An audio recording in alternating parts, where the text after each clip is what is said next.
Good, great. Je ne sais pas si je suis censé parler en français ou en anglais. Anglais, c'est pour en anglais? Personne, mais si tu préfères. It's okay, good in English. Then thanks a lot. I mean, I think I'm very happy that we have then managed to make a seminar series on viruses. Many of us are working on viruses, on different viruses, or either viruses or the vehicles that drive them. And a very good thing and a very bad thing is that the COVID-19 has made all of us experts on. We all are now epidemiologists. We all are now experts in public health, and we all are now virologists. This is fantastic. It's talking to an audience that is acquainted to the subject. But I am borrowing the "Is Virology Dead?" from this article from Daniel Di Maio working in Yale with papillomaviruses. What else? And they were saying, as a good virologist, is virology dead? And then he goes through all the article to say that, well, actually, of course, virology is not dead. Virology is not dead because, well, first, viruses are beautiful. And also, on top of that, viruses have helped us to understand a lot of biology. Many of the things we know of biology actually have learned that because of the viruses. We know that DNA, for instance, is the substrate for biological information because of bacteriophages. And then the thing is that, well, of this rhetoric, blah, blah, blah, of virology. But the thing is that, well, maybe the question is that virology may not be dead. But I think seriously that I don't think that virology, as a scientific realm, can go beyond this philatelic approach of encyclopedically accumulating knowledge. And I think I'm going to try to then to tell you then later why. And then so we shouldn't be speaking about virology, but speaking about viruses. The bad thing is that viruses is the title of an MDPA journal, and we should not publish in MDPA journals, I remind you. So the thing is that the first thing is that viruses are extremely diverse. There are very many. They're very beautiful, especially if you can play with the different colors in here for smallpox, for rabies, Ebola, HIV, Rota. This virus, I didn't know that it looks that is amazingly beautiful. So the diversity of the viral world is inconceivable. I think we actually cannot understand how broad the viral diversity is. And the thing is that we don't understand because they are very extremely diverse. And extremely diverse in everything that has to do with being biologically. First, because of the different types of genetic material that they use, double, single-stranded DNA, RNA, but also because they have organizations of the genome that are exclusive to viruses. And then we are going then to learn this later from people who have been producing, in my opinion, the coolest results in virology in the last 10 years. And then we are going then to hear that. So first thing is viruses are extremely diverse. But the most important thing, and the thing that prevents us from, in my opinion, from speaking about virology, is that viruses are not monophyletic. This is extremely important. There is a last universal common ancestor for all cells. There is a LEUCA, but there's not a LEUVA. There's not a last universal viral ancestor. And then this alone, in my opinion, prevents us from speaking about anything that viruses, because there is nothing that we can pinpoint and saying this is the origin, this is the nature, this is the epitome of what a virus is. And then for hypothesis about the different origins of viruses, there are many. Some of them is that, well, viruses may have been very old, and then many viruses may actually have been predated what we know of chemistry in what is being done in our cells now. Or maybe some other viruses may have been escape genes that have somehow co-opted capsids and managed then to replicate using capsids. Or maybe some viruses are reduced forms of ancient cells. And the thing is, I mean, we actually do not know. All these are possible hypotheses for some of them. Probably there are many other. But the thing is that essentially viruses are not monophyletic. We cannot speak of the origin in singular, but the origins in plural. And then it's because of this that defining viruses is extremely difficult, because there is not a single trait that is shared by all viruses. And then the only thing that I can, I think there is an official definition of the International Committee for the Taxonomy of Viruses of what a virus is that I don't like. And then you can go and then look for it and read it. And then I give you then my definition of what a virus is. Viruses are organisms that encode for capsids. And viruses are parasites of the information transfer machinery in the cell. But not only that, specifically, well, as you can see, viruses are different, are class-physical organisms, compared to cells, because cellular organisms encode for ribosomes. And this is very important. Viruses do not encode for ribosomes, they encode for capsids. Cells do not encode for capsids, encode for ribosomes. And then other things are neither viruses nor cells. So this goes for plasmid, various obelisks, or satellite nucleic acids, many other things. And then, but this is the first landmark of what being a virus is. And the second one is that some viruses parasitize the replication machinery of the cell. Others do not. Others do themselves the job. Some viruses parasitize the transcription machinery of the cells. Others do not. Others do the job themselves. But all viruses are parasites of the translation apparatus, which is anyway evident because they don't encode for ribosomes, okay?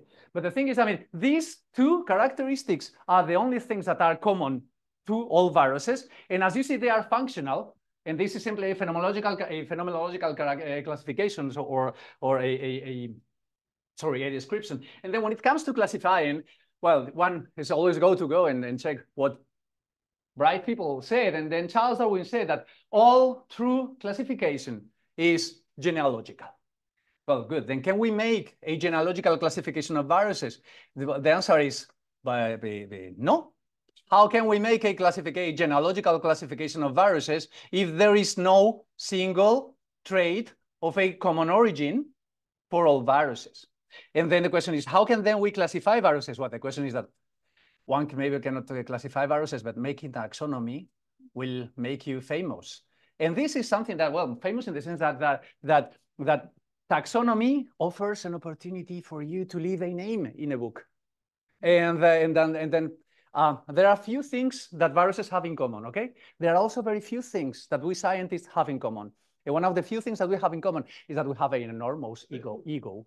And then this enormous ego is very well flattered by taxonomy. And this is why there is a lot of taxonomy doing in all the world, including the viral world. And if you, so all these essays by Lemaitre about science and narcissism, they are very interesting if you have some hours to spend. So the first classification of viruses was functional, made by Baltimore, which is not the city, but David. And then David decided that, well, we could classify viruses depending on the nature of the nucleic acid molecule that is present in the virion. This is why so the phenomenological classification that Baltimore used, and it has been used for ages in 71 to 97 to 2017. But the thing is, I mean, one of the evidences that we needed to go beyond that is because most of what we knew and most of what we know and all what veterinarians and medical doctors know about viruses and say about viruses is because they are pathogen-centered. But the vast majority of viruses are not pathogens. So we need to go beyond all this reductionist way of naming viruses that makes a link to the disease they cause. Because in most cases, this is anecdotal. Of course, it's not anecdotal if you die, but the thing is anecdotal in the sense in the virus sphere.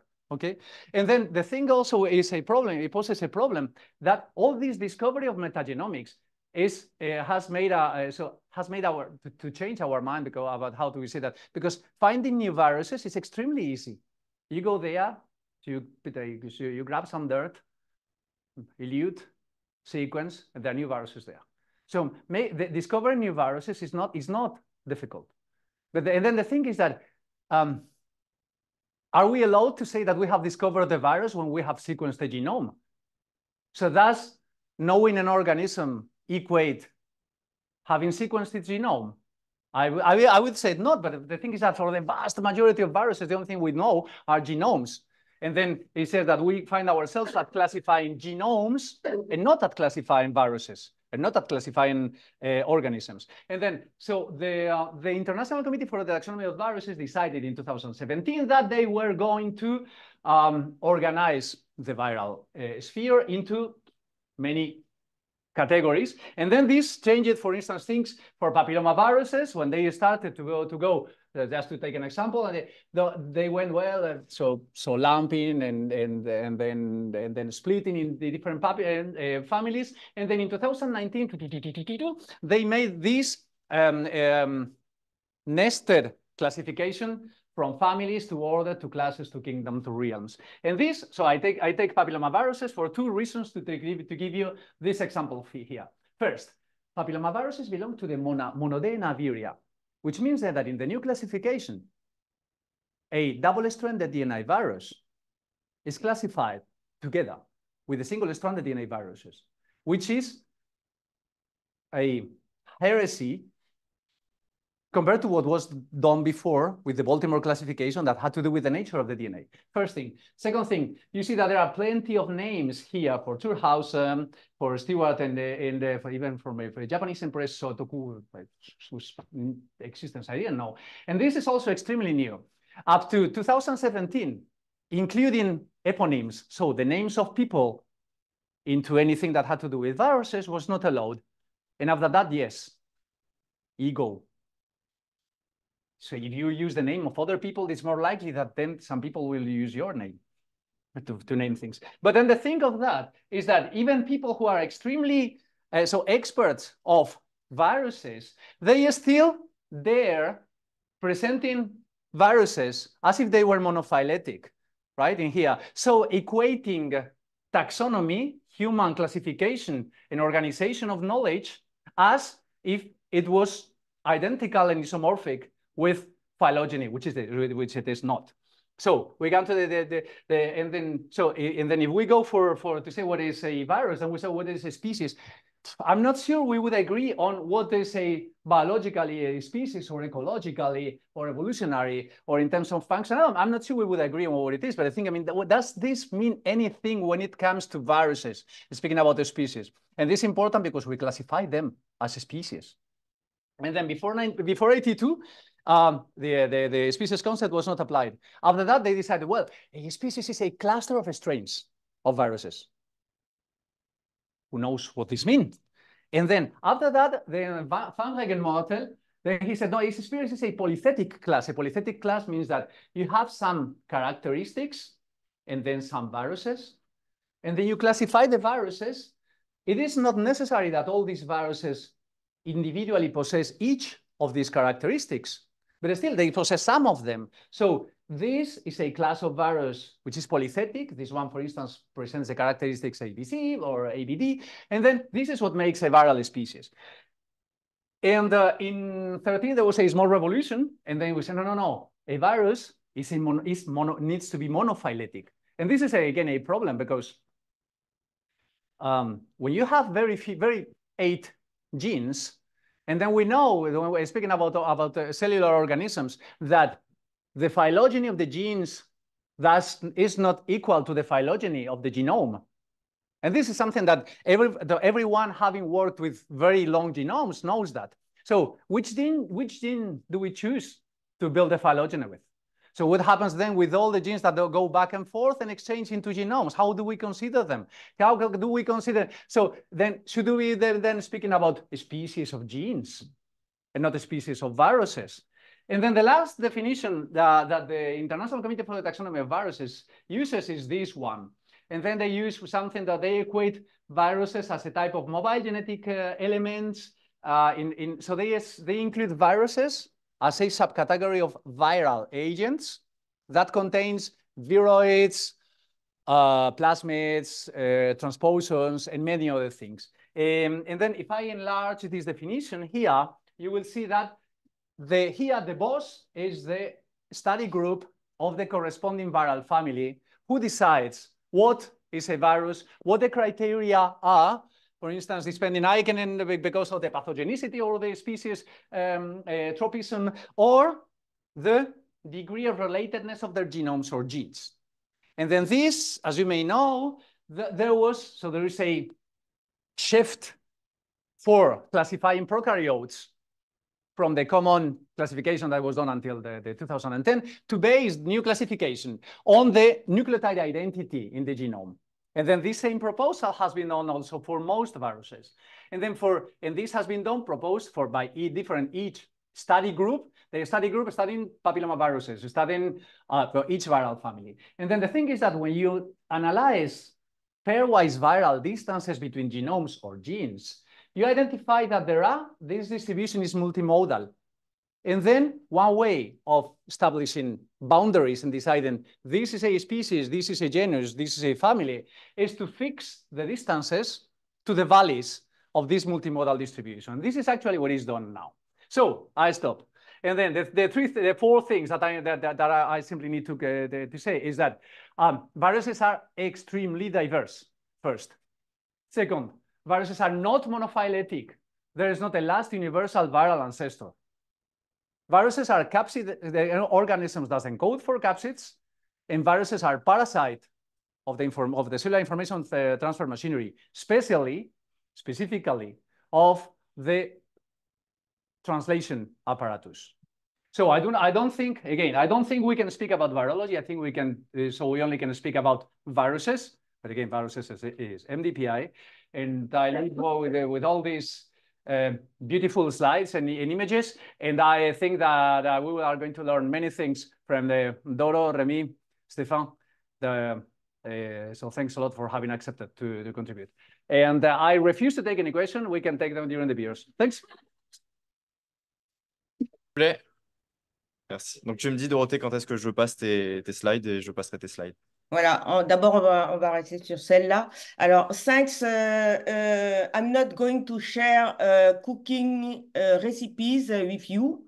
I have chosen to present to you in the form of a métier of work on the transmission and pathogenesis of arboviruses that I supervised. As you are all aware, so next slide, please. As you are all aware, an arbovirus is a virus transmitted by arthropod vectors such as tick, midges, mosquito, and sandfly. I will not discuss the public health importance of arboviral disease such as dengue, yellow fever, blah, blah, blah, nor the geographical expansion of their vectors, as you are already aware on the situation. Next slide, please. Moving from the world of HIV, the first question I asked myself about more than 10 years ago was, how do arboviruses transmit globally? Please see the schematic representation on the right.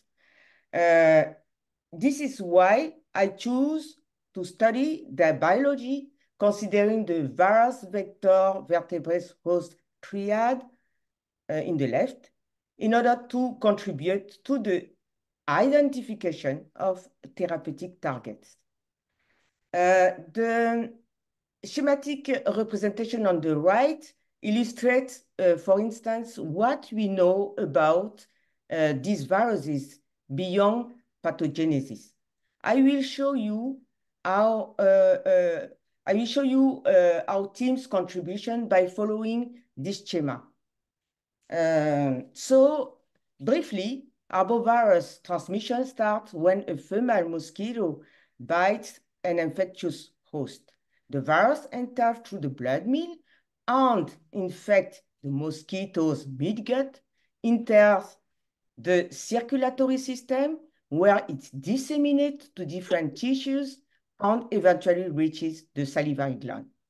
The virions present in the mosquito salivary glands are transmitted to a susceptible host when the mosquito takes a blood meal. Virions enter and replicate in skin cells, such as keratinocytes, fibroblasts, disseminate until reaching target tissue, including joint, brain, etc. So starting, next slide, please. Starting with the vector, a major question was what happens in the mosquito salivary glands after infection with a virus such as dengue, as you can see, the salivary glands are the last compartment to be colonized by the vector. So next slide, please.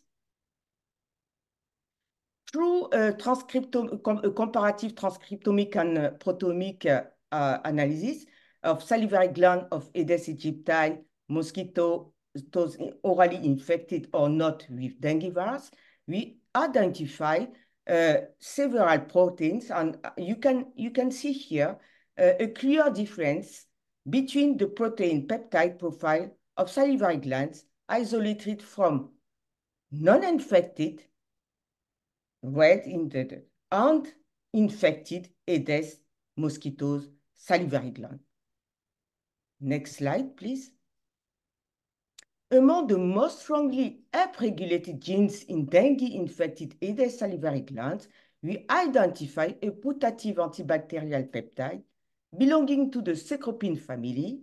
And as you can see, we show that this, through this analysis, we identified this peptide, and you can see that here, by antibacterial activity of the peptide as compared to control peptides, we have a lysis of bacteria treated with the peptide as compared to scrambled peptide and a control study. So this is very interesting because you can see that in salivary gland, you can have some active compound that could help us to target other pathogens. Next slide, please. Okay, so now if you see the schematic representation, the question that we posed was, what are the immune responses induced by arboviruses at the bite site? And we also ask if does the immune response triggered by saliva have an impact on the ability of arboviruses to infect resident skin cells, and what are the components of mosquito saliva that possess immunomodulatory properties. So the final goal is to identify strategies that could block arbovirus transmission. Next slide, please. Okay, here we employ NOON after investigating several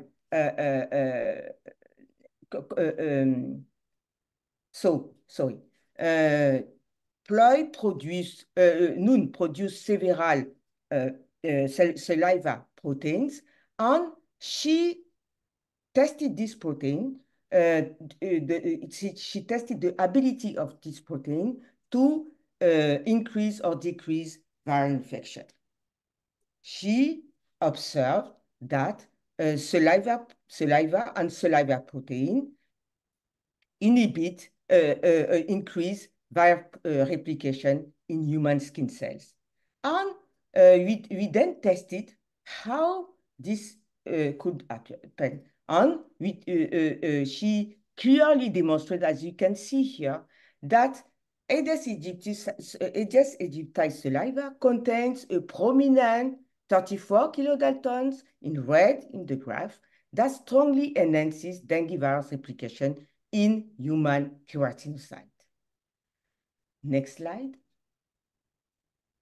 So to continue this study in the lab, Hassan, postdoctoral of Julien, will produce a model where he will apply the Flavivaccine project, and Isabelle, my collaborator, will put in place an alphavirus mouse model.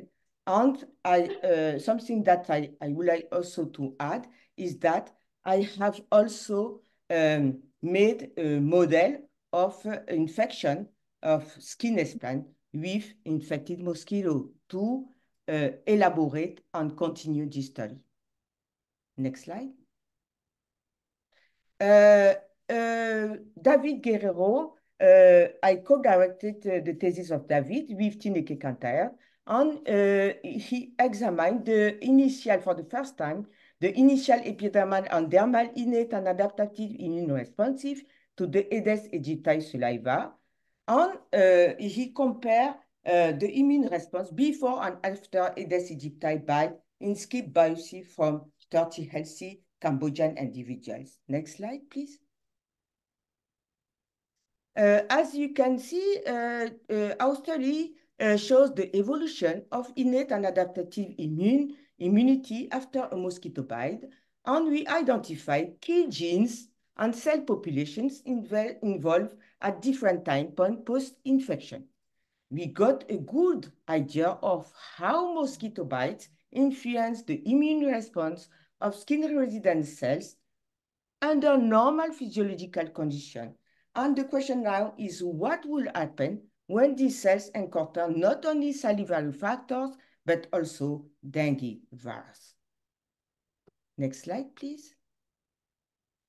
As you know, Zika virus gained attention in 2015 in Brazil, and the major concern was neurological complication that resulted in the failure of the brain to develop properly. So before Zika virus gained attention, the question posed was how Zika is recognized at the cutaneous level. Next slide, please. During the Rodolphe thesis, we infected skin fibroblasts and with gain of the loss of gain of function, he discovered egg cell receptor and demonstrate that Zika virus entry into skin cells. She demonstrated that Zika virus entry into skin cells is mediated by this receptor. Next slide, please.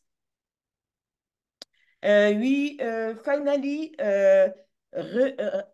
recapitulate this and improve the knowledge of this interaction, and we show that egg cell receptor expressed in glial cells in the developing brain is expressed, and Zika virus gaseous complexes activate egg cell during viral entry to dampen innate immunity. So we have also tested several compounds, and this is very important to inhibit egg cell receptor function, and we can then block the transmission. Okay, thank you. Next slide. Now we are in the pathogenesis, and the final goal here is to identify strategies to prevent or block arbovirus transmission, knowing the pathogenesis of arboviruses. Next slide, please. Pauline Ferraris, a postdoc, demonstrate the question posed here for this pathogenesis, knowing the microcephaly problem. Pauline asked the question, which signaling pathway in primary fetal human neural progenitor cells are involved in Zika virus-induced neuropathogenicity? And we discover the notch pathway. We discover that Zika virus differentially infect human neural progenitor cells according to their state of differentiation and dysregulate neurogenesis through the notch pathway. This has been done in brain mice and in human neural progenitor cells of human fetuses. Thank you. Next slide. we stay on the pathogenesis of Mayarovirus now, and during the PhD of Michelle, she discovered that Mayarovirus induces MMP protein that could be involved in the destruction of human cartilage. Next slide, please. Subsequently, knowing that during a mosquito bite, as you can, before you, as you know very well, the lipid metabolism is very important during the life cycle of many viruses. So we concentrate our effort to understand which pathway, which lipid metabolism pathway are involved in all this process.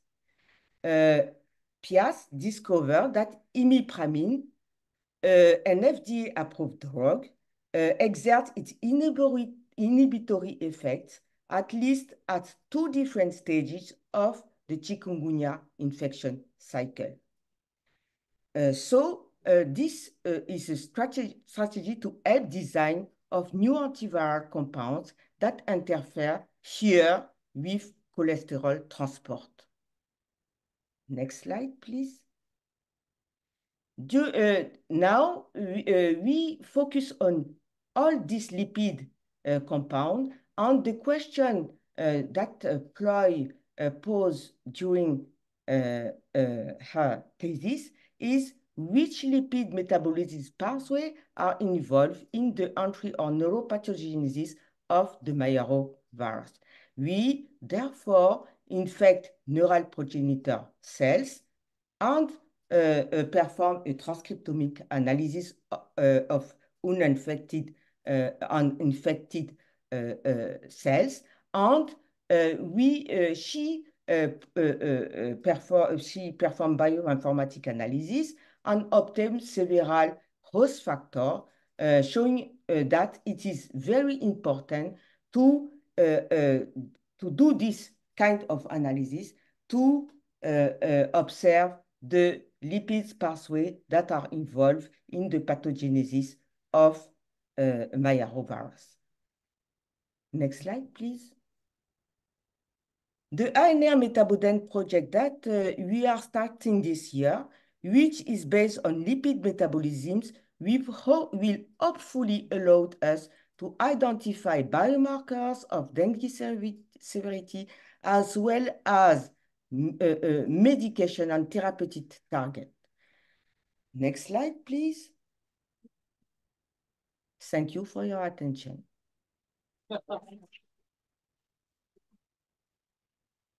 Okay, thank you, everyone. I will not talk about science, I mean hard science, but I will discuss a bit about what we are doing at NIVEGEC 1.5. More especially, we are kind of assessing our knowledge today. It's not really about what we are doing, is it good or bad? It's more about what altogether we can do, or we should do. So today it will be a lot of answering questions. So please, if you have a smartphone or a computer, please go to, it's already doing something. Please use the QR code or go to booklab.com and use 1.5 as the code. It should work. I mean, we've tried like once, so maybe it will not. So just for kind of the context, so we have decided today to discuss about 4 topics that, because ERD started a convention for social and ecological transformation. Some people of the NIVEGEC 1.5 are part of the convention, Alejandro Marin Menendez, Betts here, and Oda Arnal. And so today we'll kind of discuss a little bit about these 4 topics and kind of discuss all together what we should do in these 4 particular topics. So the first one, let's try a question to see if it's working or not. It's concerning all question. Please tell me it's working. Vous ne pouvez pas voter. I'm sure it's not so good. Yes, now you can. No, now you can vote.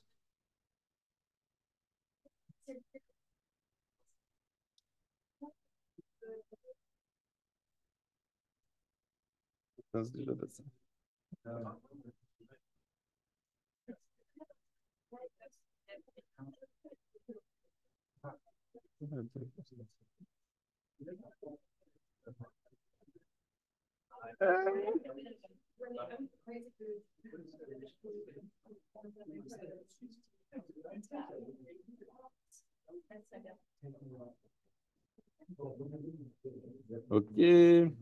Asplad is not working.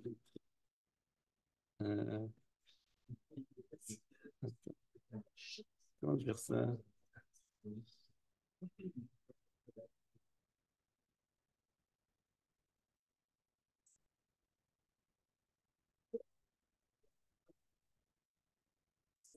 On avait créé un nouveau. Ouais, mais normalement. Je le vois pas, moi, sur DVG comme C'est sur le truc de Cécile. Ah, vous n'avez pas repris le Là, ça marche. groupe? Mais ça n'a aucun sens. Si, c'est eux-mêmes, mais c'est juste que je n'avais pas des droits dans l'ENT.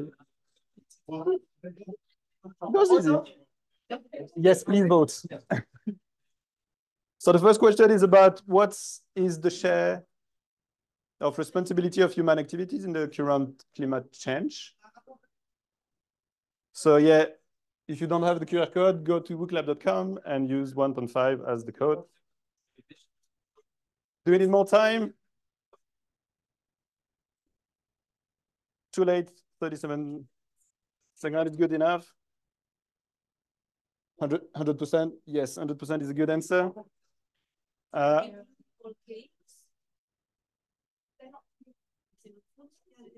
Yes, so that means that everything that we are doing have an impact of the climate. That's a pretty good answer. That's a pretty good news, because that means that everything that we are not doing is having an impact of global change. So please keep that in mind for all the remaining questions. So now it's the first question for you.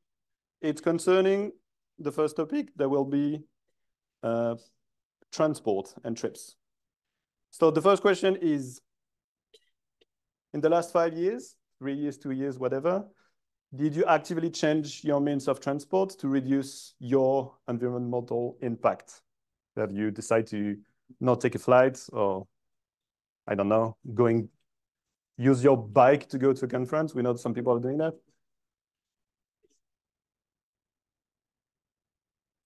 Five seconds. No judgment. It's just like, have you done that?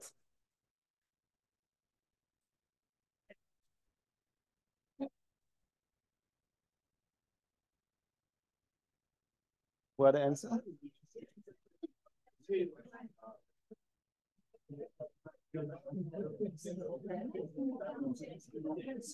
I want to discuss with 6 people. So that's interesting, because that means that already more than half of the people in the room and on the chat are already considering like climate change in their job, in the day-to-day job, and have apparently many times in the past years used train instead of flight. So I think it's really good. Just to let you know that we at Virologie, it's Cécile a lot, have done this decision-making tree. So if you're considering taking a trip for a particular mission, you can try to have an idea. Is it a good idea to take a flight or not? Please have a look or ask us for the link. But all together, like collectively, we should decide, is what we are doing every day is still good to be kind of in terms of the climate change every day? Should we think about, I mean, and they will have like a new unit pretty soon. So should we all discuss together about new thing to rethink our trips?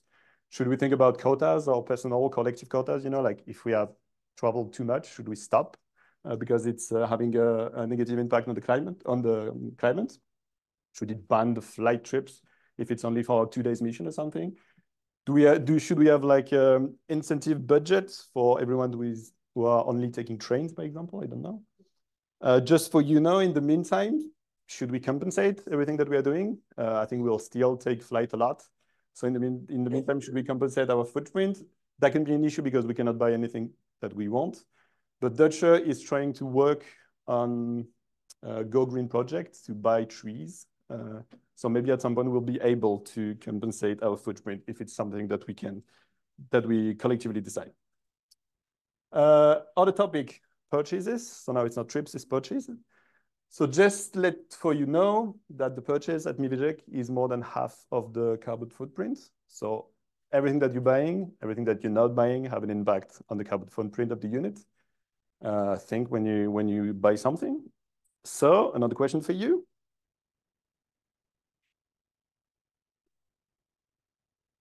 In the past couple of years, have you ever used the reliquat, you know, the money that is remaining at the end of the year, to buy anything that is dispensable? That's something that you don't really need, but yeah, you know, there is some money. Let's buy a new fancy, I don't know, laptop, screen, chair, mug, vortex, spin, you know, whatever.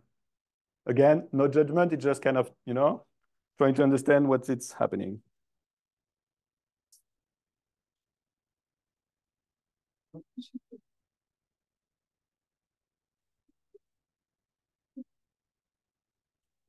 Study people.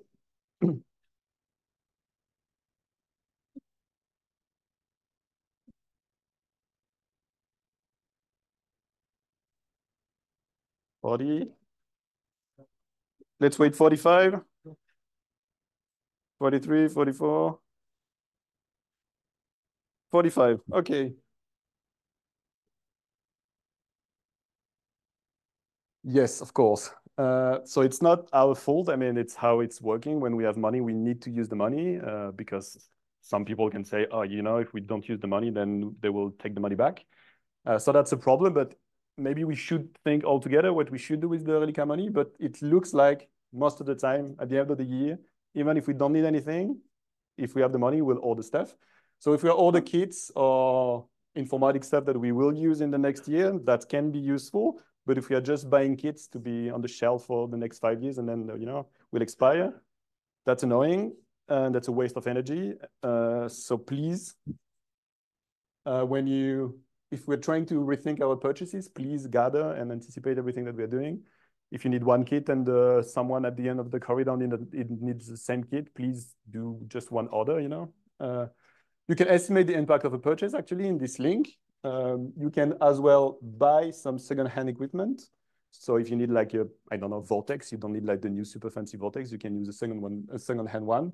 There is one on the CNRS one, labequipment.fr, labexchange.com. If you're planning to buy some cold storage, please don't do it. Please ask the GL first. We have like tons of fridge, tons of freezer, tons of -70s. They are full of stuff that no one really knows what is happening.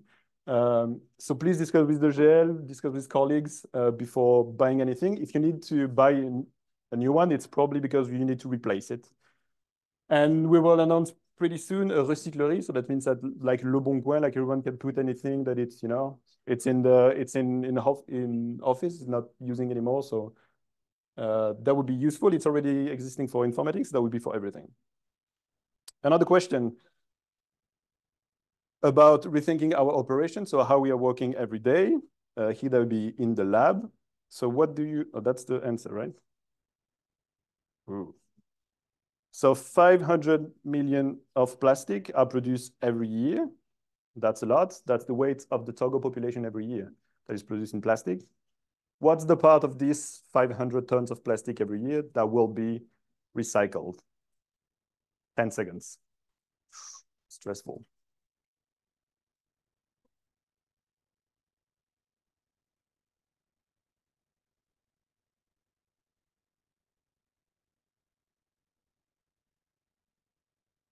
%. Actually, you're more pessimistic than I thought. This is not true. The what? Yes. In France, I don't know, but that's our role in data. So maybe it's a little bit less. Let's say at maximum it's 10%. But it means that most of the plastic that you use every day will be at best landfilled, at worst mismanaged and end up like in an ocean, in a river, in the rain, and in your blood. So please, when you use single-use plastic, please be careful. There is a team in Germany. They've tried to weight everything they were doing in the week. So for one team of 1 PI, 2 postdocs, 4 PhD students, 1 master, they were producing 25 kilos per week. That's more than a ton per year. That's the weight of a car. In single-use plastic, that's a tube that you use. You put a label on it. Oh, it's not a good label. I throw it away. I'll take a new one. That's the single-use plastic that we're using in the lab. Please be careful. We can do better, I'm sure. We can already recycle part of the tips box with Star Labs. So that's this beautiful flower by Cécile. Is 10 days worth of plastic. Every 10 days we have a beautiful flower in the corridor. It's pretty nice. You can recycle everything. Everything that is not contaminated in the lab can be recycled. Please recycle, even if it's not plastic. For the Star Lab one, is it big green stairs upstairs on the right? If you don't know where is it, please ask us. You can recycle everything, cardboard, plastic. If it's not contaminated, again, everything that it's, from ordering, please recycle everything. And for everything that is not recyclable, like compost, we've started this. A compost collection for coffee grounds, tea, herbal tea, everything that it's not like plastic, metal, or anything. We provide you like a glass jar in your office, and then once in a week, you put in a bigger glass box and we put it in a compost. It's 3 kilograms of coffee per year per person in France. That means maybe half, in the lab. That's a huge amount. That's hundreds of kilos of compost that we can save every year. Yes, at the end, because I have no clue how long it will take, so. That's the last one, actually. Last one is rethinking our jobs. So what we can do all together, to have like less impact on the planet. First one is change my job. It's pretty easy, but maybe we can do better. So that'll be the question, but just let you know what we can do. Should we realign the research towards something that have more impact for climate change? Should we validate our project analytical committee for climate change? Should we, I don't know, encourage cross-disciplinary discussing? Should we develop partnership with association and small company instead of only working with Sigma and Thermo and whatever? Should we support a right to withdraw labor if you think that the project that you're working on have a too negative impact on the planet? Should we support more public engagement, like Alex is doing with cycling? Should we add criteria of ecological impact for career and grant evaluation? Maybe should we think the science a little bit slower, like local, a bit like your food, or should we do a lot of this and maybe something else? Please let us know. That can help us a lot.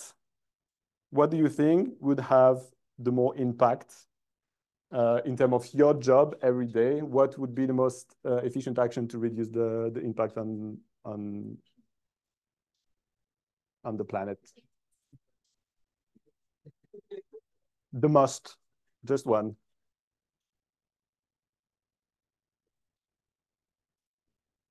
Please don't say change my job. 9 people. Ooh, people are stressed.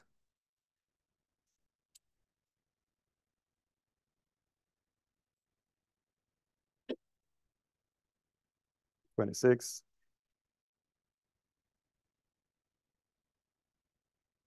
Let's wait for half of the people. 32. Oh.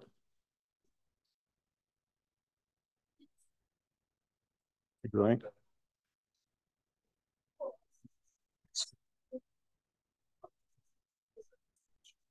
Okay, 5, 4, 3, 2, 1. Only 44. Oh, 46. Okay. What did you think? No, that's kind of equilibrated. That's kind of interesting. 3 people want to do something else, and I think that can be interesting to hear what those people were thinking about. I think that just like, a good opportunity to discuss all together. Like, I think we can do a lot of things. Maybe that'll be like the conclusion, but we can all discuss together. The GIEC is saying that the 1.5 is still doable. Even if I'm not sure about this. I think we're at 1.45 now, so I think we're pretty close. But the topic here today is what are we going to do? What are you going to do to change it? So I think we can, again, discuss all together and try to do stuff better. Thank you, and we can discuss that.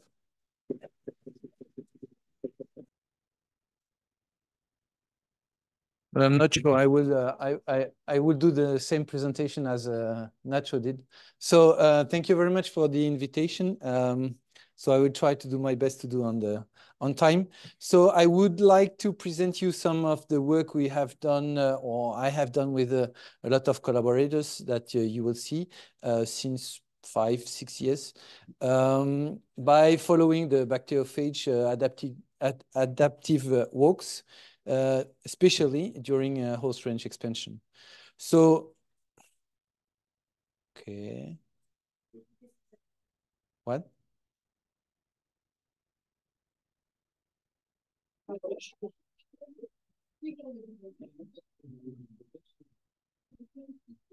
Ah, okay.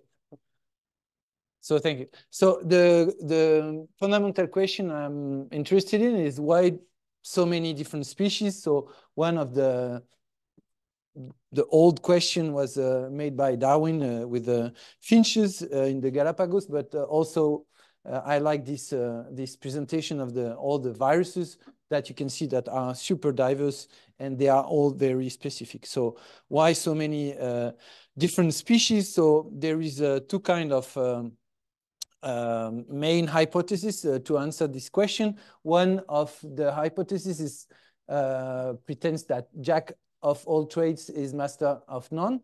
So the idea behind this is that antagonistic pleiotropy of mutations. So mutations may have beneficial effects in one environment, but these same mutation in another environment might be might induce a deleterious effect. So that's why it's very difficult to be a generalist. But another hypothesis is that the red queen surpasses Jack of all trades. So because of the rate of evolution of the specialist is faster than a generalist. So from an applied perspective on that fundamental question, we can ask, can we generate generalist organisms? And if yes, at what selective cost? And this is particularly important now with the antimicrobial resistant crisis.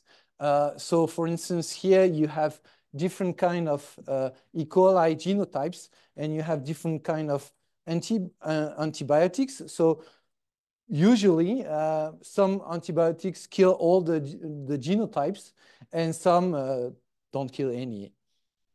But now what we are faced on is that you have some bacteria that are sensitive to all the antibiotics and some that are completely, so the same species, but some genotypes are resistant to the antibiotics. So what can we do? So one of the propositions that has been made now is that to use bacteriophages to be an alternative to antibiotics. So just a quick reminder for phage therapy. So we use virulent bacteriophages that follow the lytic cycle. So the lytic cycle is adsorption, the DNA entry, replication, transcription, translation, assembly, and then lysis.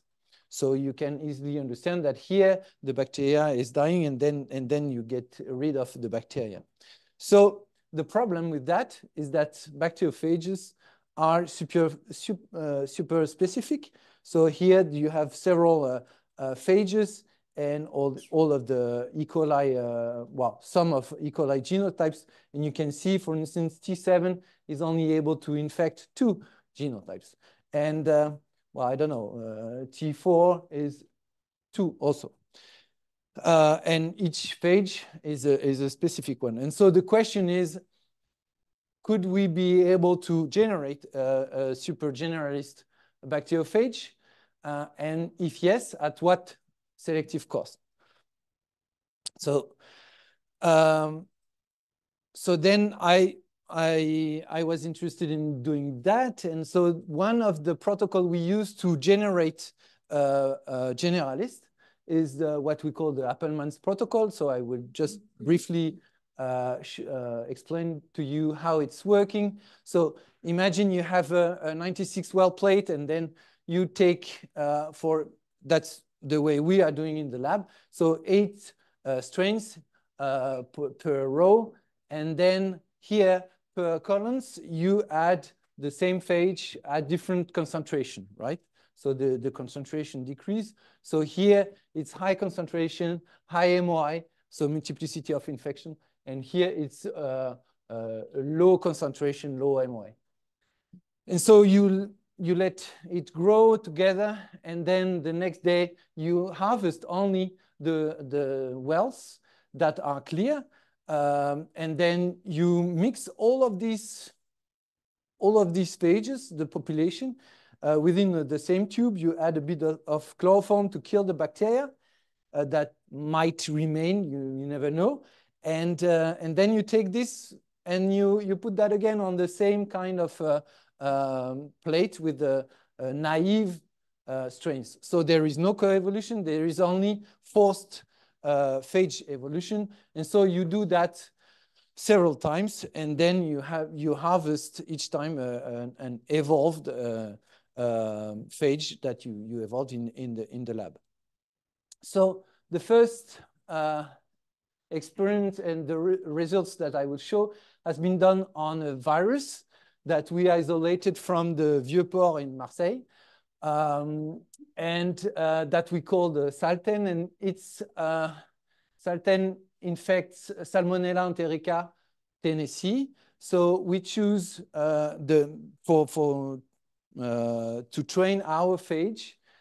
We use 2 sequence types from the Tennessee kind of Salmonella. So this is the diversity of Salmonella. So it was nice because one of the sequence type was sensitive. As you can see here, there is no bacterial growth, and here. And the other sequence type, we had the bacterial growth. So these ones were resistant. And so we did our serial passages of the phage, and 6 to 7 times. And then what happened? So it's incredible because we increased the host range. So now the phage is able to kill everyone, all the bacteria. And also, as you can see, the virulence seems to be kind of much higher, because here you have a very high dilution, and it is still inhibiting the bacterial growth. So you might say, okay, well, it happens only once. Then we did that 4 times, even 5 times.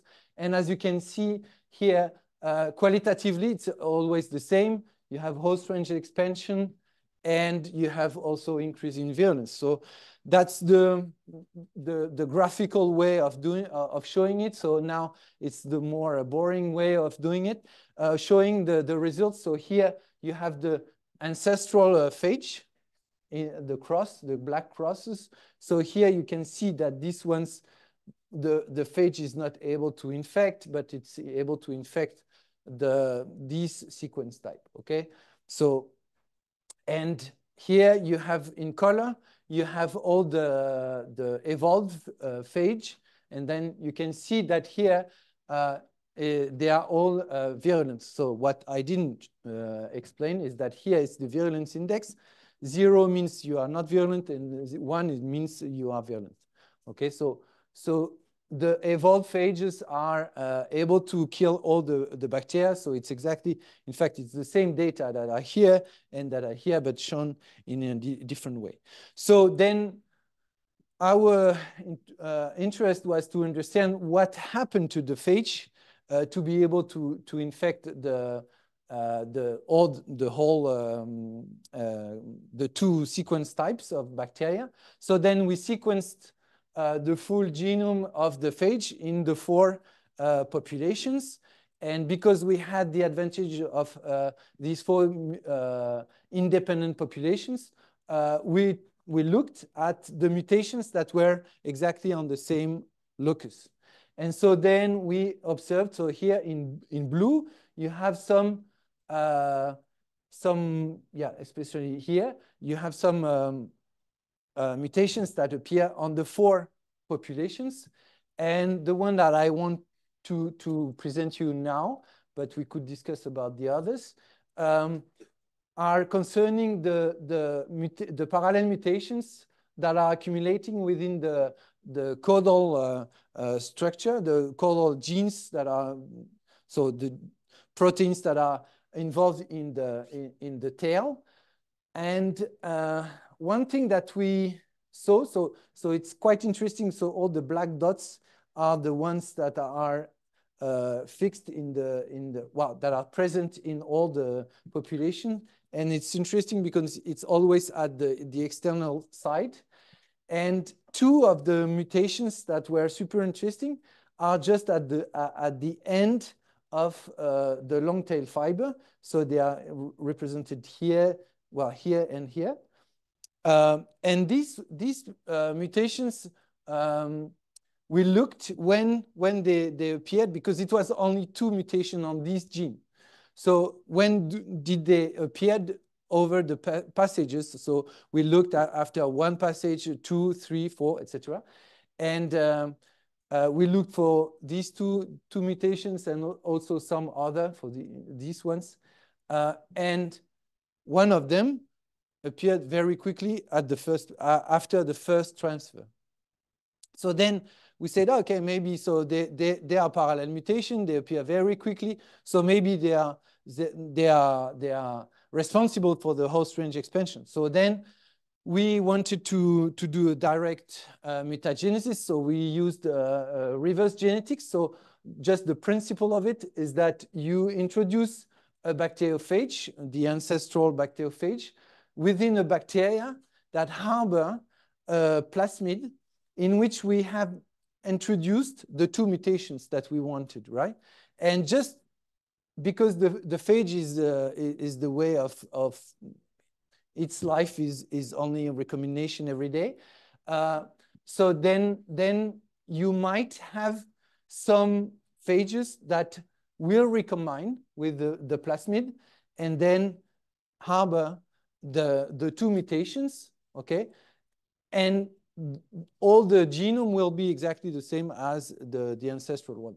So you have only the 2, and this is what we have done. So this is the controls. So we have 3 controls. So that's the phage, the ancestral phage. And you can see that on that bacteria that was supposed to be sensitive, it is sensitive. You can see it's clear. And all the other, here you have no plaques, and here you have only turbid plaques. RA is just a control that we recombine with the sequence that didn't harbor any mutation. So obviously you don't have any modification of the phenotype, and this is an empty vector. So that's okay. And then when you recombine with only the plasmid that harbor the 2 mutations, then you can see clear plaques everywhere. So that's the direct demonstration that these 2 mutations are indeed involved in the host range expansion. And when you look in liquid conditions, then that means that exactly the same conditions that we did for the evolution. You can see that when you have the 2 mutations, indeed, you have an increase in terms of virulence. Okay, that's the picture that you have seen. So you can see that it's not that high.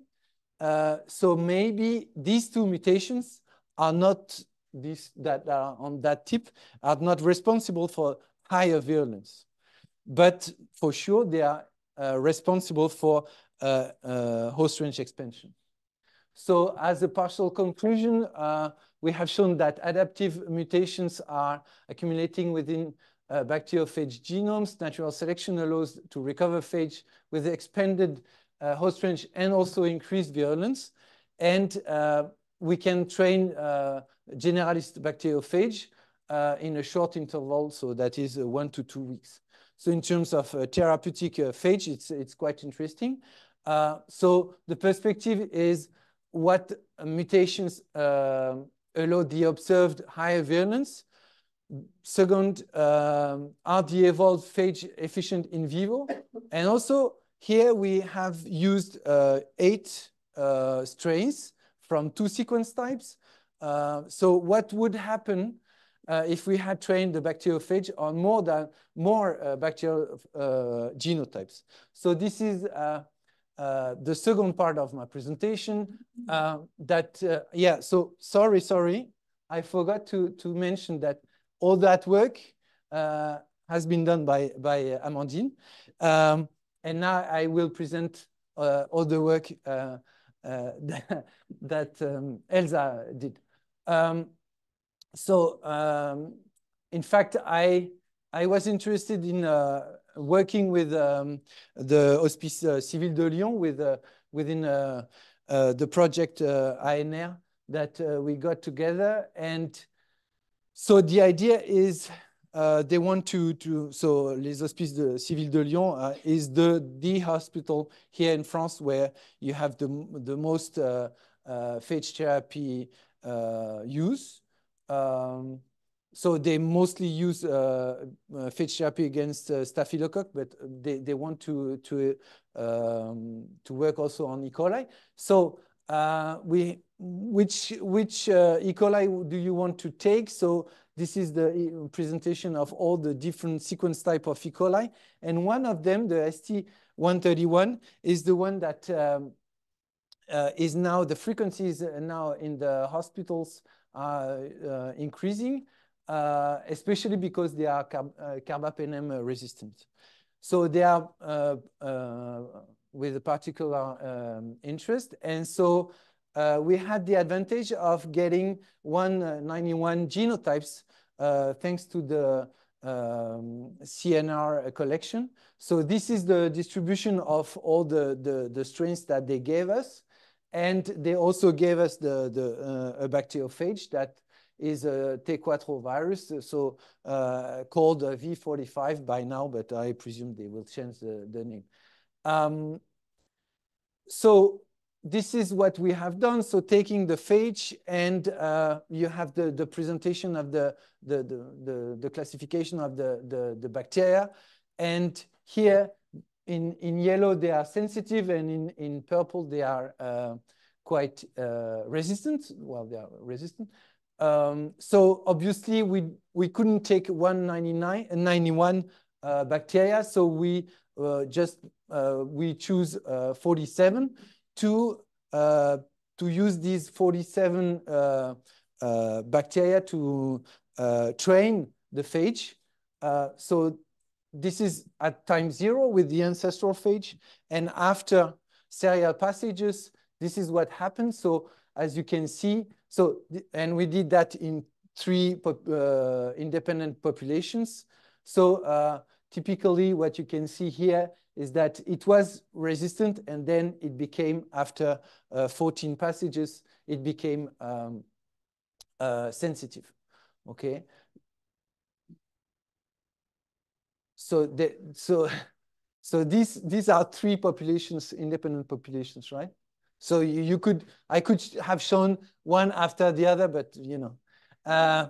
So this is the distribution of all the virulence. So here it's 0, so it's resistant, and this is 1 when it's able to infect.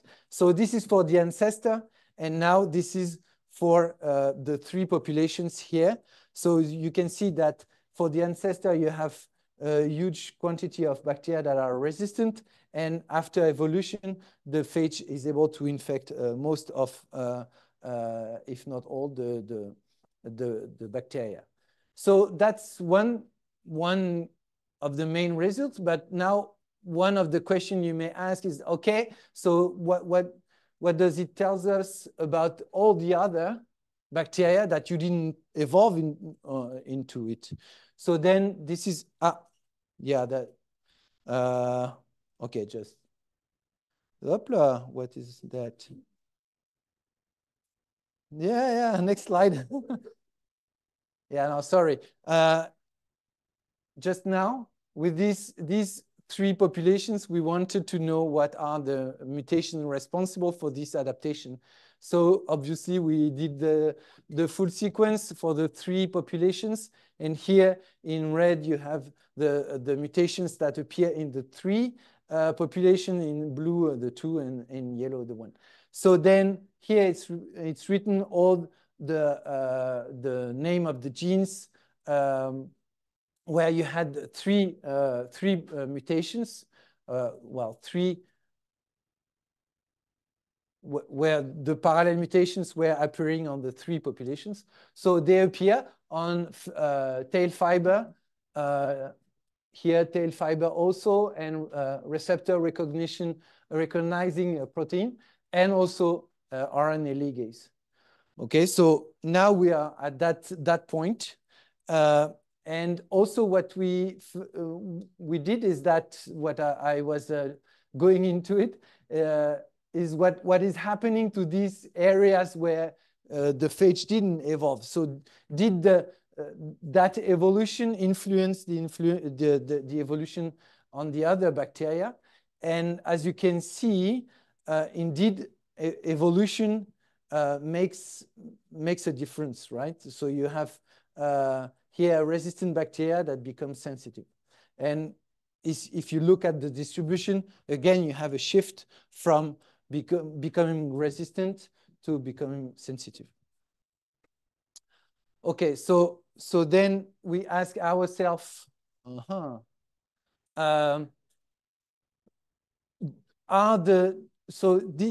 this pattern of resistance, as you can see, some of them here, they remain completely resistant to even with a phage that is evolving into it.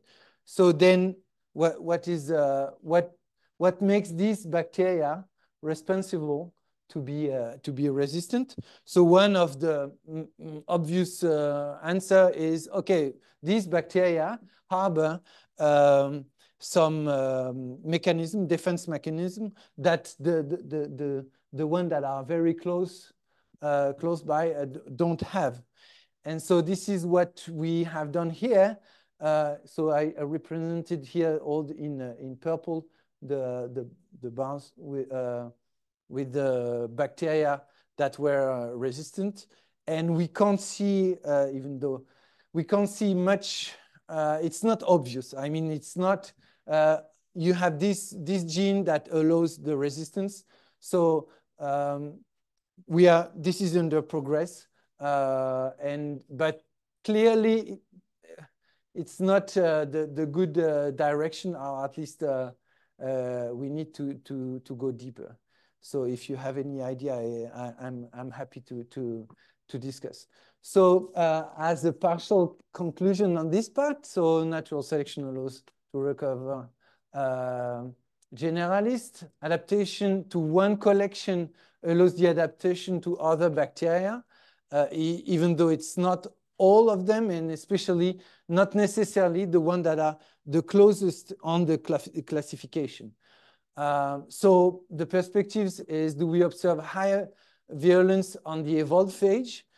Because this is clearly what we want, is having a generalist phage that is still a good one. It's not a crap one, even though it has a expanded host range.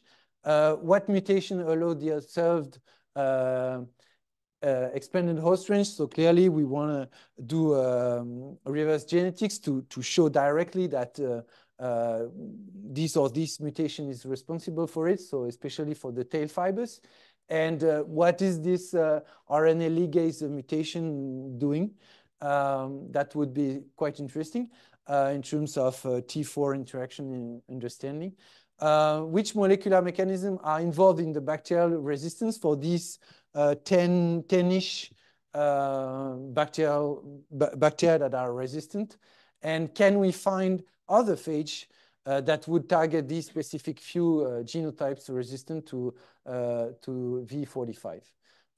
So clearly that would, we have a generalist phage, and clearly this is kind of the problem we have. So if you use this phage against, to treat a patient, maybe the resistant bacteria, even though they are very few in the population, they may emerge, right? Because this virus is not able to kill them. So then this is the way that would justify that to use other phage that would not that would complement. So this is what we call cocktails. And so finally, we want to know if this evolved phage is efficient in vivo. So all of this gives us a good insights in terms of okay, so when you want to treat a patient, don't use phage that are coming from the the river or so on, le vieux port, etc. Better if you train the phage before, because then you kill very rapidly all the bacteria, and so you decrease the probability that you have that the bacteria select for resistance. But somehow during that years, I met Charlotte Brive, an anthropologist from the CNRS in Bordeaux. And we were discussing about all these things. And at that time, the European Medicine Agency put out some recommendation. And they said fixed phage cocktails are produced under good manufacturing practice. So that means that it's only feasible in industry, not in hospitals, in line with current guidelines for biological medicinal products. So that is for them. For these guys, phage are another kind of antibiotics, right? So it means that it's fixed and it's chemical. We have to always compare to the chemical molecules. So for me as an evolutionist, it's a kind of a problem because I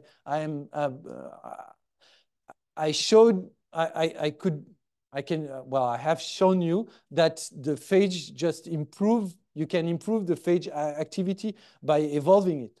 And what the recommendation is, it's fixed. You don't want to change anything. It's fixed. So that's clearly the problem that we have written in this paper. And we ask for a necessary pas de deux for future successful bacteriophage therapy between evolutionary biology and also development model. And so all these different thought made us to ask the mission pour les initiatives transverses et interdisciplinaires of the CNRS to have a grant for a PhD with the subject study of the knowledge, know-how, and the challenges involved in the domesticating bacteriophages for therapeutic use. And this is where Charlotte Whittington arrived. So with that, I'm happy to have any questions. Okay, good afternoon. So I'm supposed to, I'm replacing Yanis, more or less, I think. So I'm supposed to talk about well, we study what we call the strange lifestyle of multipartite viruses. So we start by explaining what are multipartite viruses. So there are non-virologists here, right? Yes. So it's cool. Yeah, good.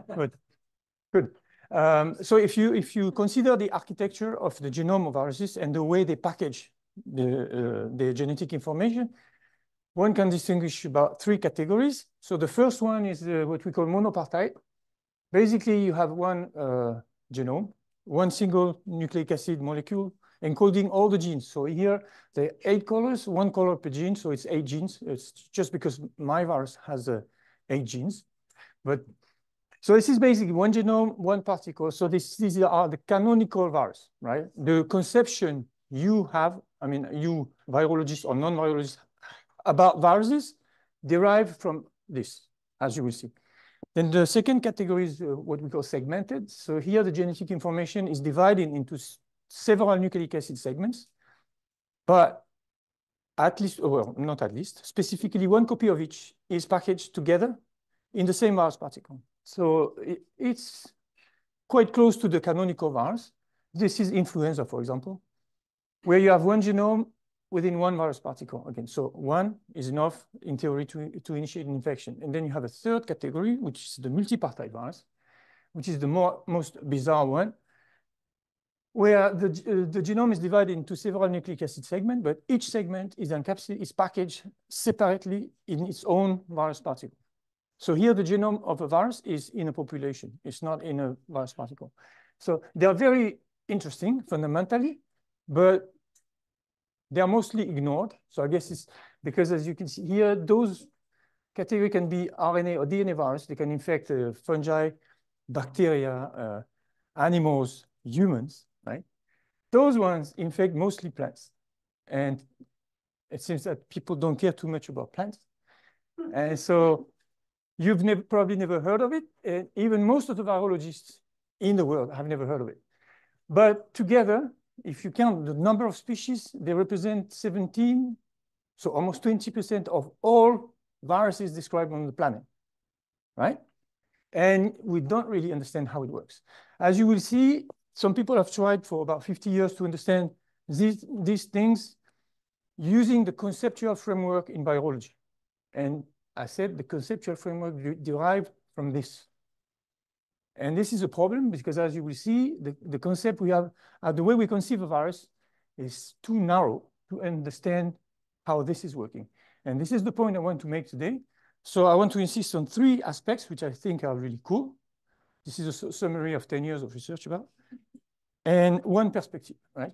And the 3 aspects are pushing a little bit the concepts of what is a virus. So we start from, I mean, the problem here is to understand why a virus would do it, right? And also how this can work. And the problem of how can it work is very consensual. Everyone can admit that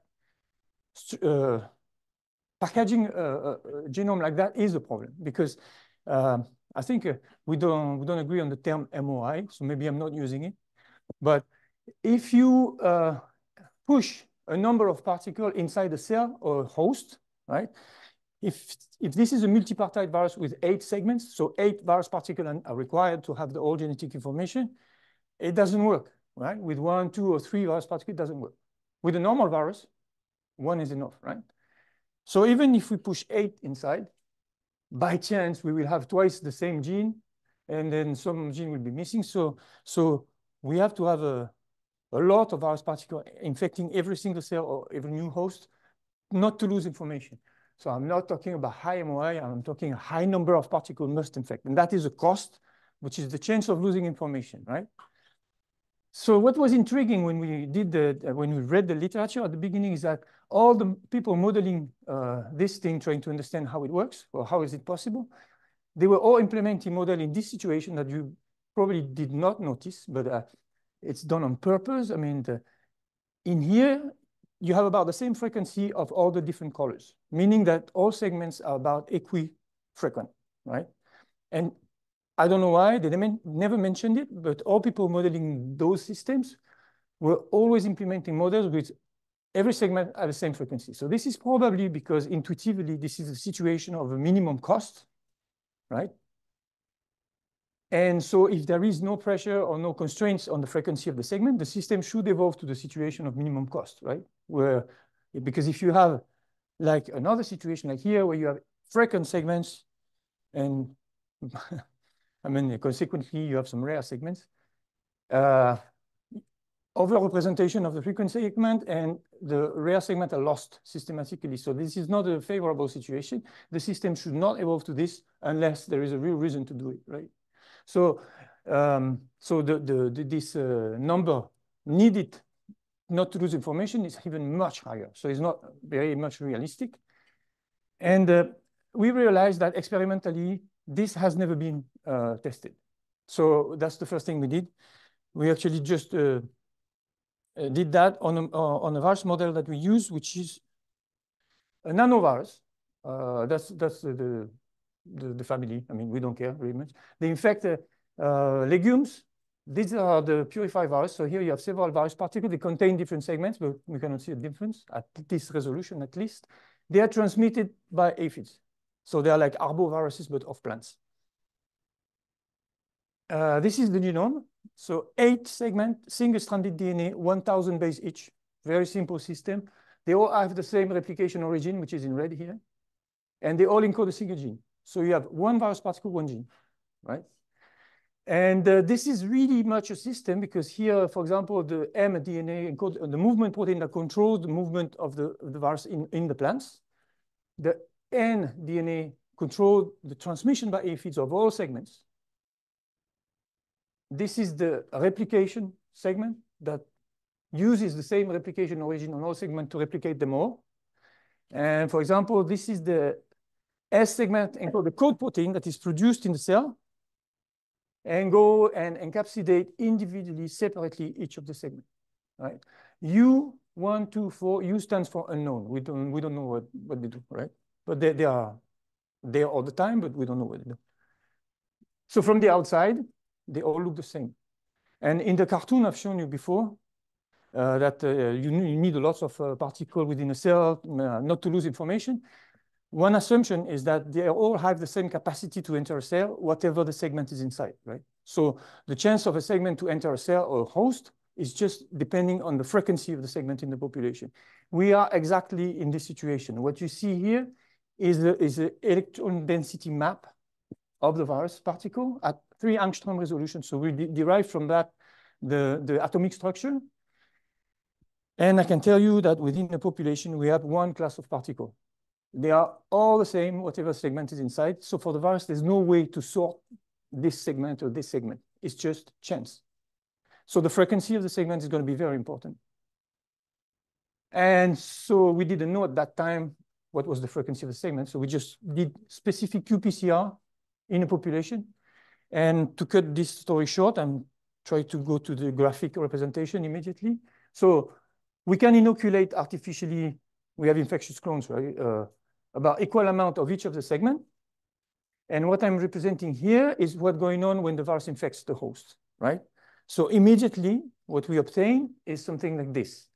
So what is represented here, we calculate the less frequent segment. Here, it's S. We decide this is 1 arbitrarily. And we express the quantity for all the others relative to this one.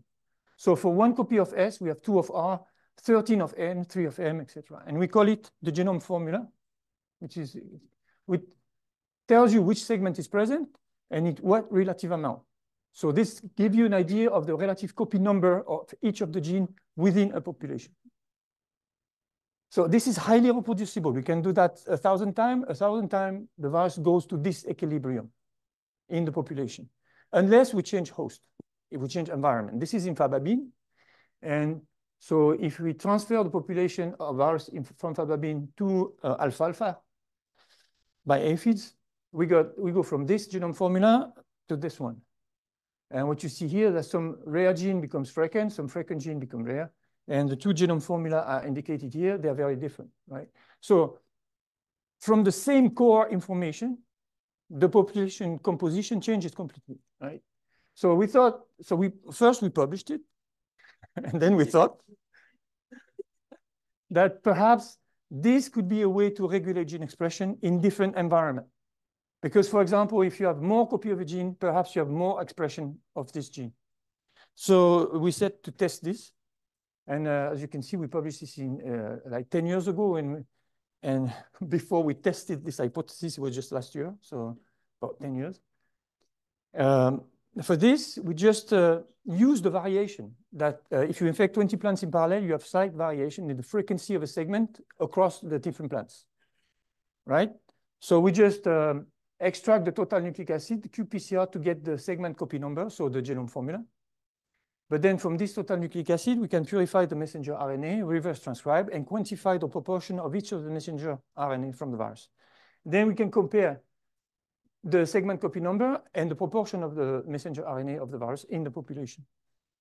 And what we get is in this table here. So we compare the frequency of the 8 DNA to the frequency of the messenger RNA, right?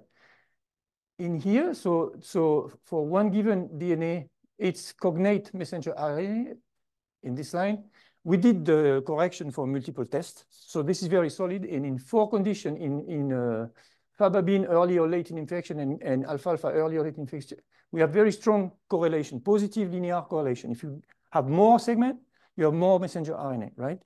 With very little impact on the other RNA, because here we didn't do the correction for multiple tests. And if we do it, we end up only with basically with this.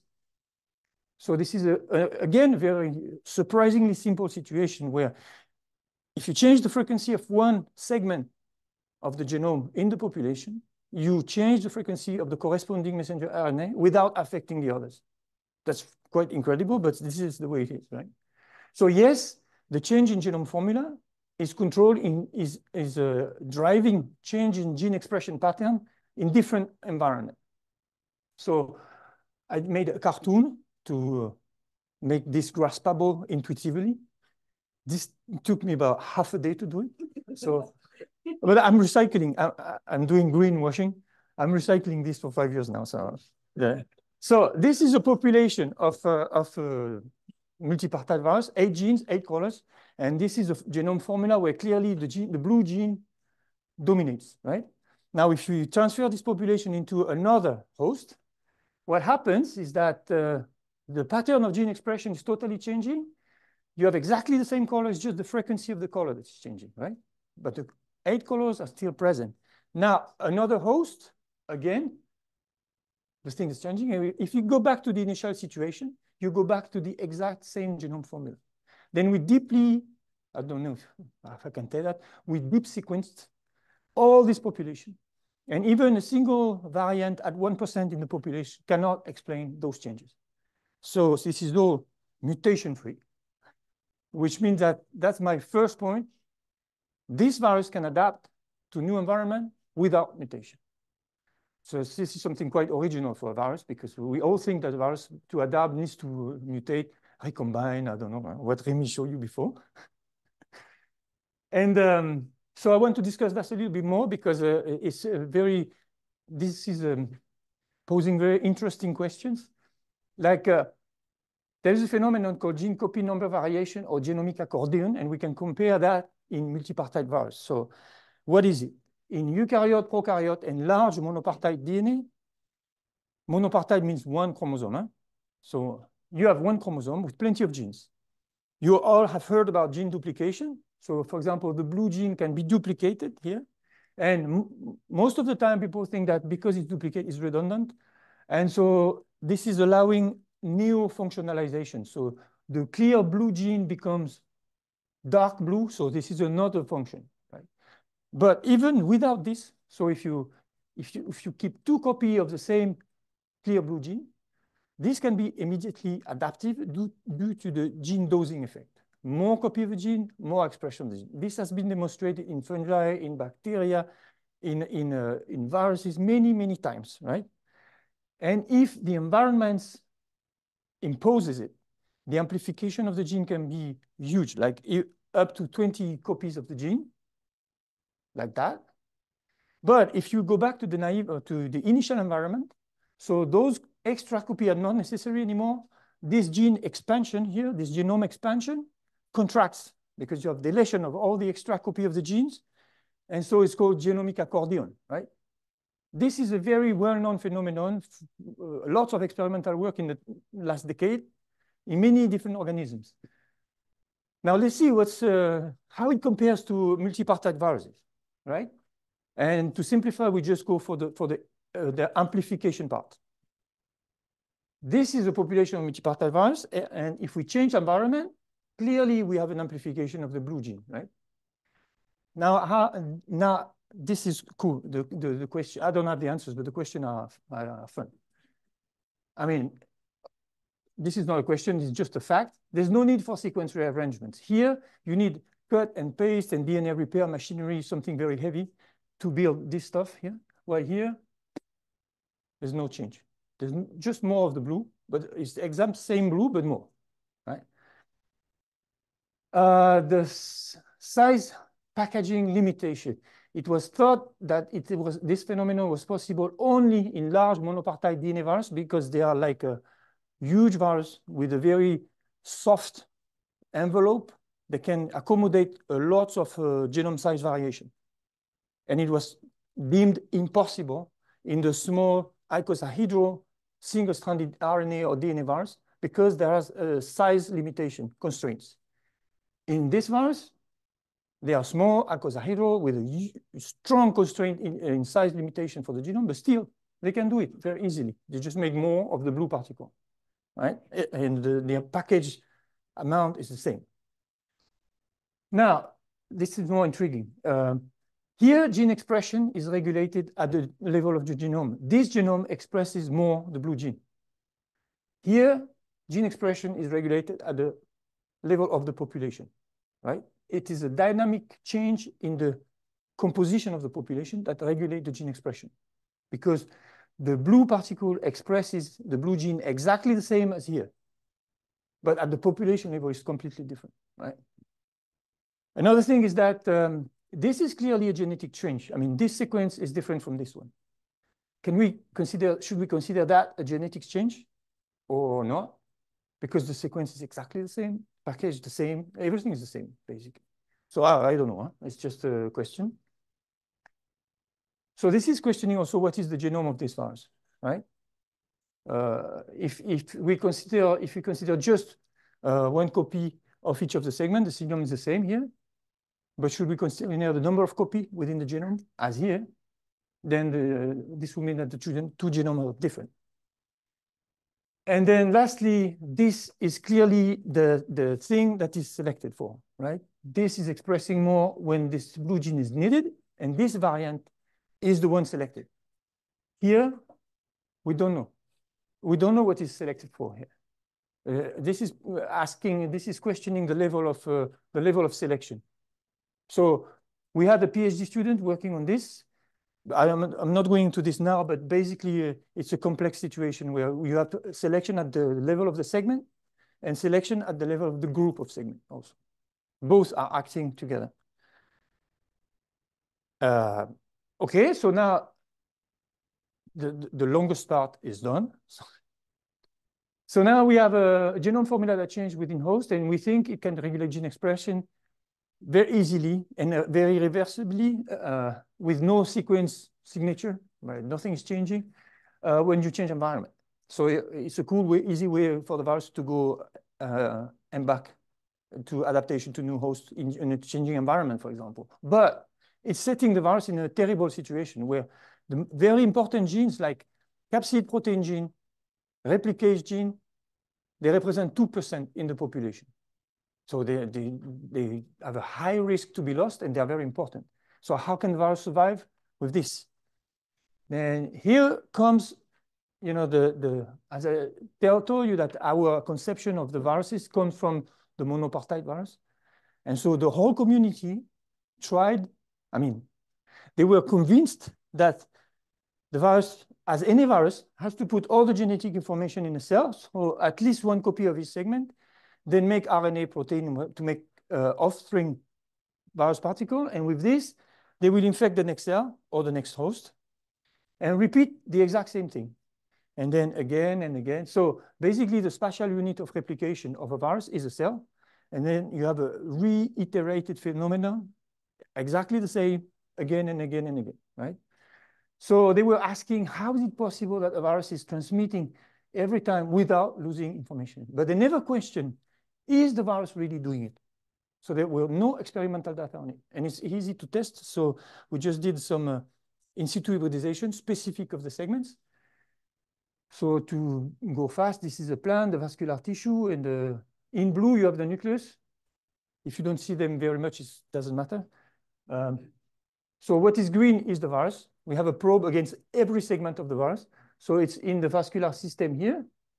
And now the idea is to label a segment green and a segment red. So if the red segment is present, if the green segment is present, it's green. If the red is present in the cell, it's red. If both are present, it's yellow, okay? So control. We made a probe, half of a segment green, the other half of the same segment red. So everything should be yellow, right? It's working very well. And now we did some segments red and some segment green, and we tested different pairs of segments. Not all of them, because you can make 28 different pairs. So we tested 8 or 7 different pairs. So here you have an example of S and U4. So you have only red, only green. This one is yellow. So sometimes together, sometimes separated. R and S, so capsid and replication. You have green, yellow, red only. R and N, red and green separated. So they are not in the same cell, right? S and U4, here they are together, but they are mostly separated. U1, U2, they're separated here, only here they're together. R and M, so movement and replication separated. This is capsid and movement, they're separated also. And this is capsid and replication, they're separated. So we have tested also the dependence of the accumulation of a segment on that of the other segment in the same cell. They are completely independent. So not only they are not together in the same cell, but the accumulation of the segment in the cell is totally independent of the accumulation of the other segment in the same cell, right? And this is quite funny because here you have a huge accumulation, huge replication of the segment S, but the replication segment is right there. It's not present here. And yet it's working, right? So I go directly to the explanation. So how can a virus do this? This is very simple. It doesn't do it.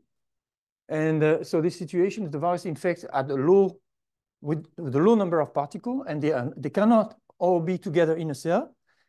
But they complement each other at a distance, right? So how can they do it?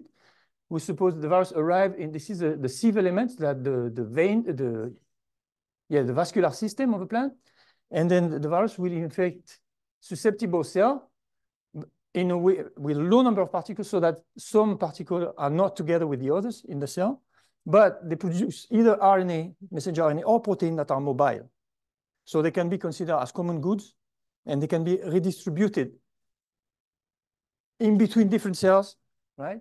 So that the product of this gene can complement in this cell where this gene is not present, or reciprocally. And so the system functionally complement at a supracellular level. So that new viruses can be produced, they can be released in the SAB, and then they can be acquired by the aphid and go. So this virus is a multicellular organism, or is acting at a multicellular level, right? So you can consider that this is, okay, this is somehow alleviating the problem of the risk of losing information at the within host level. But now what happens when we go for transmission to another host? Again, you can ask the same question. How is it possible that some information is not lost? So we calculated the bottleneck in aphid transmission. So basically, this virus, it's not exactly the same as the virus described by Dorothée. It can go through the aphid, so it's ingested, go in the gut, go in the body, back in the salivary gland, and injected back, but it doesn't replicate. It's just a cycle, no replication, right? But it goes through. And so doing that, we calculated how many particles from an infected plant are effectively transmitted to the new plants, right? And we end up with a number with different methods. It's very convergent to this number. It's about 40 particles. So with 2% of the replicase in the population, or 2% of the code protein gene in the population, you can imagine that most of the time, transmission will fail because some segments are missing. So there is a problem, right? So we thought, okay, maybe the virus has a trick, like segments can be transmitted separately. And when the segment is missing, the other segment can wait until so we try an experiment. We can remove some of the segment from this virus without killing it. The virus is not happy, but it's still alive. So we use this property. I mean, it's not all the segments. Some of them can be removed. So here we have a plant infected without the blue segment, and here a plant infected without the green segment. And aphids are fed on both plants, and all the aphids are put together on one recipient plant, and then immediately you have reconstitution of the complete genome, right? And this can be transmitted the whole segment, 8 segments together. An interesting it's a sequential acquisition this time. So same thing, blue is missing here, green is missing here. And the aphid can collect the first set of segments on the plant, move to another plant, collect the complement, and then move to the third plant and transmit them all together. So in that case, the genome of the virus reconstitute within the vector. And so the vector collects all the segments separately and inject everything. And between the collection of this one and this one, you can have 2 or 3 days delay, right? So in the vector, an incomplete set of segments can wait at least 3 days. And so I will finish on the, so that's the other thing, because the previous one, the multicellular way of life of the virus, is something, this is the first thing on the planet, I mean, biological thing on the planet that is functional with different genes located in different cells. It doesn't exist apart from this. And now, this is the first thing on the planet that disperses genes in the wild, and eventually the gene will come together somewhere and it's going to work. So we want to test it further because this is in the lab. Huh? It could be just something we fabricated. So we want to go in the field, and then because the classical view, the current view, again, because the concept we have on virus comes from monopartite or segmented virus, one is enough. We see like a different species or different strain of the virus in a field. They infect legume. In a field like that, you have like tens or hundreds of different species of legumes. So it's huge amounts of hosts and vectors in here. But we think that this can be transmitted as a block, as a purple block, this as a red or this as a green block. And eventually, when they co-infect, they can exchange segment, right? And do some sort of a pseudo recombination or what we call reassortment. This is the classical view. Now, what we would like to go in the field, we are applying for grants at the moment to do that, because another possibility would be that, in fact, the segment would travel independently in the field in different vectors, right? And eventually, an assembly of segments, I mean, if you imagine a network of hosts, species, and of vectors, vector species, and in this network, in some node of the network, which are a specific host, some assembly of segment may be functional, like here. Then this plant will become a replication center, replicating all segments present, and then from there, all the segments will disperse again. And then eventually, they will meet again in another assembly of segment, perhaps in another host species. Here, another assembly of segment, and then again, another host species. So in that view, it's like a metavirus that infects an ecosystem. It's not a virus that goes from host to host or something like that. So we would like to test this. Maybe it's just a dream, but I will stop on this. Again, I can take some questions if you want. Thank you.